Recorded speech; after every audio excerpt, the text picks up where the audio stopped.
Coucou, bon dimanche la famille, j'espère que vous allez bien. Moi aussi je vais bien par la grâce de Dieu.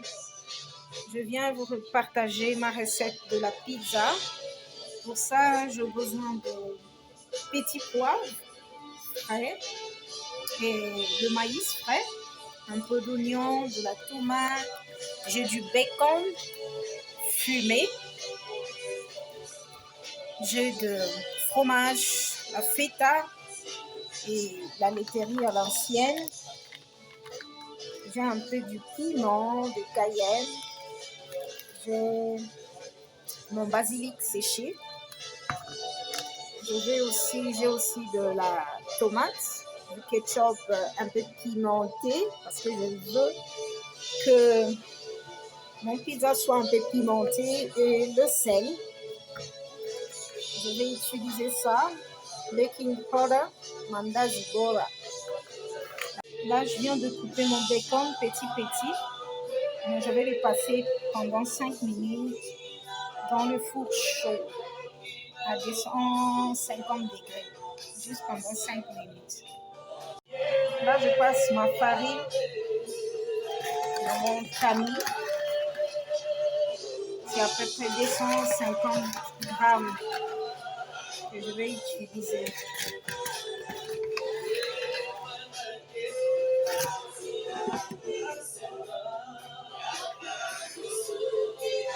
Je vais tamisser.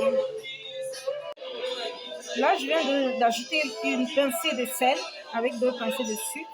Mais je voudrais que ma pâte soit aussi épicée. Ça, c'est du poivre, muscade, mixé, mélangé avec le feuille. Je vais juste mettre un peu mes pincées. Je veux que ma pâte soit épicée. J'ai cassé l'œuf.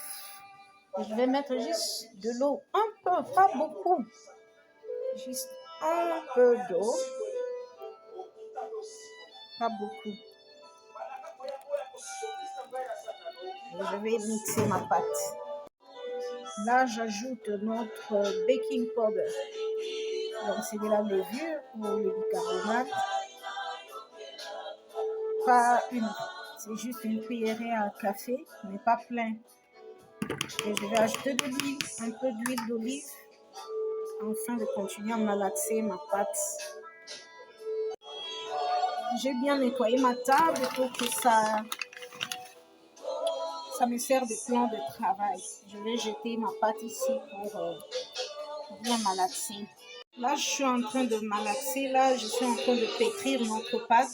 Je vais ajouter le basilic sec pour que ça rentre déjà pendant que je suis en train de pétrir.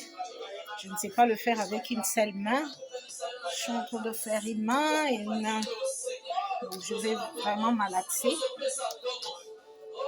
pour que notre basilic soit partout dans la pâte. Moi, je ne vais pas laisser reposer la pâte, mais il faut le laisser reposer peut-être pendant 1 heure ou 30 minutes. Mais moi, je vais le faire directement. Dans notre pâté là, je vais diviser en dés, puis donner de la forme. Notre pâté divisé en 2, je vais prendre chaque partie et donner de la forme. Là, je viens de donner la forme à l'aide de notre rouleau à pâtisserie en bois. Maintenant, je vais parsemer mes ingrédients au-dessus de notre première pizza. Là, je viens de mettre dans notre moule. Au fond du moule, j'ai encore ajouté un peu de la farine. J'ai commencé par mettre notre ketchup. Notre ketchup, c'est à base avec le piment. Comme je n'ai pas de pinceau, je vais le faire à base de ma cuillère. Décorer. Là, je viens de mettre d'abord notre ketchup. Après, je vais ajouter les autres ingrédients. J'avais oublié de mentionner que j'ai aussi les champignons. Donc, je vais ajouter aussi du champignon. Petit à petit, j'ai ajouté du champignon et le bacon que j'avais mis au four. J'ai ajouté de la tomate et notre fromage. J'ai découpé notre fromage que je vais râper au-dessus. Mon deuxième pizza, là, je n'ai pas mis du bacon parce que c'est de la viande de porc. Parce que demain, je vais le partager avec mes collègues. Il y a une qui ne mange pas de la viande de porc. C'est pourquoi je fais deux. La différence, c'est seulement dans l'autre pizza, il y a du bacon fumé.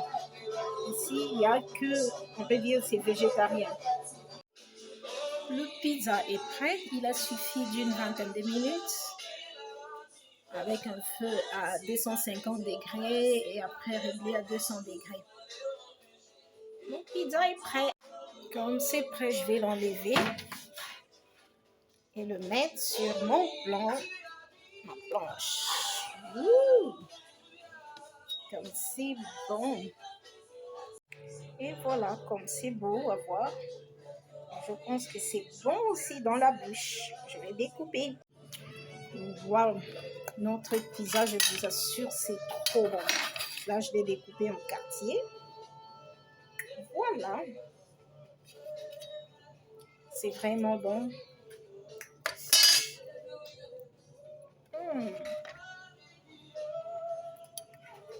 C'est trop bon.